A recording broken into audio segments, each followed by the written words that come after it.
সবচেয়ে ভয়ঙ্কর যন্ত্র কিয়ামতের মাঠে জবাবদিহিতা নেওয়ার। যে মাটির উপর আমরা বসে আছি, এই মাটিকে আপনি মনে করবেন এমনি কিছু, তাহলে আপনি পাগল। আপনি এই মাটিতে একটা ধান রোপণ করে দেখেন, গাছ হবে? হবে না? হবে না? হবে না?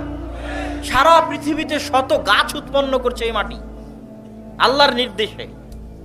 তাহলে যে মাটি একটা গাছ উৎপন্ন করতে পারে, সেই মাটি আরো কিছু করতে পারে।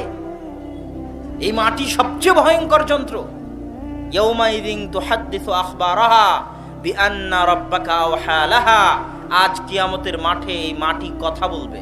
পৃথিবীতে যা কিছু ঘটছে সব সেভ করে রেখেছে মাটি, রেকর্ডেড।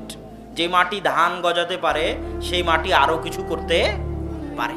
এই মাটি কিয়ামতের মাঠে কথা বলবে আপনাকে জবাবদিহি করার জন্য। তো আমি যেটা আপনাকে বুঝাতে চাচ্ছিলাম যে আপনি খেলতামাশার সৃষ্টি নন। এই জন্য আপনার সময়ের মূল্য বুঝাতে গিয়ে আল্লাহ বলেছেন ওয়াল আসর, সময়ের শপথ, ইন্নাল ইনসানা লাফি খুসর। প্রত্যেক মানুষ সময়ের বিষয়ে ক্ষতিগ্রস্ত। প্রত্যেকটা মানুষ সময় নষ্ট করে। পৃথিবীতে সবকিছুই ফেরত পাওয়া সম্ভব, কিন্তু সময় ফেরত পাওয়া সম্ভব নয়।